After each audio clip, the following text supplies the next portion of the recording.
वित्त मंत्री अरुण जेटली ने अपने बजट में किसानों को एक बड़ा सपना दिखाया है। साल 2022 तक किसानों की आमदनी दोगुनी करने के इस सपने को पूरा करने के लिए कई बड़े कदम उठाने का ऐलान भी इस बजट में किया गया है और वो इस बजट का अहम हिस्सा भी है।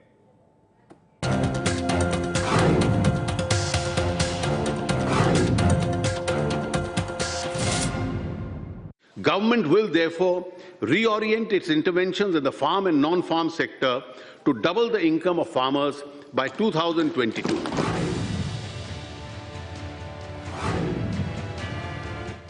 वित्त मंत्री ने भारतीय अर्थव्यवस्था की रीढ़ माने जाने वाले किसानों की माली हालत सुधारने के लिए ब्लूप्रिंट भी पेश किया है।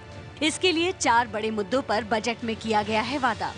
किसानों की चिंता दूर करने के लिए बजट में कृषि उत्पादों के लिए बेहतर दाम दिलाना, कृषि उत्पादन में रुकावट न आए इसलिए सिंचाई की बेहतर सुविधा देना और आपदा से निपटने के लिए राहत पहुंचाने से लेकर किसानों को कर्ज तक की सुविधाएं दी गई हैं। वित्त मंत्री के मुताबिक 14 अप्रैल को बाबा साहब अम्बेडकर के जन्म दिवस पर एकीकृत राष्ट्रीय मार्केटिंग ई प्लेटफॉर्म शुरू किया जा रहा है। फिलहाल इस ई मार्केटिंग प्लेटफॉर्म में 583 थोक मंडियों को जोड़ा जा रहा है। यानी अब किसान अपने इलाके की थोक मंडी के भरोसे नहीं रहेगा और उसे अपनी फसल को बेहतर कीमत पर देश के किसी भी हिस्से में बेचने का विकल्प मिल जाएगा। सिंचाई के बिना फसल मुमकिन नहीं है, इसलिए वित्त मंत्री ने प्रधानमंत्री कृषि सिंचाई योजना के विस्तार की योजना पेश की है। देश में फिलहाल 1410 लाख हेक्टेयर जमीन पर खेती होती है, लेकिन सिंचाई की सुविधा सिर्फ 46% जमीन तक ही पहुंची है।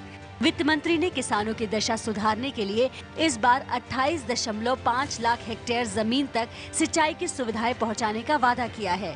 अगर ये लक्ष्य पूरा हुआ तो देश की 50% खेती योग्य जमीन तक मोदी सरकार के सपनों का पानी पहुंच जाएगा।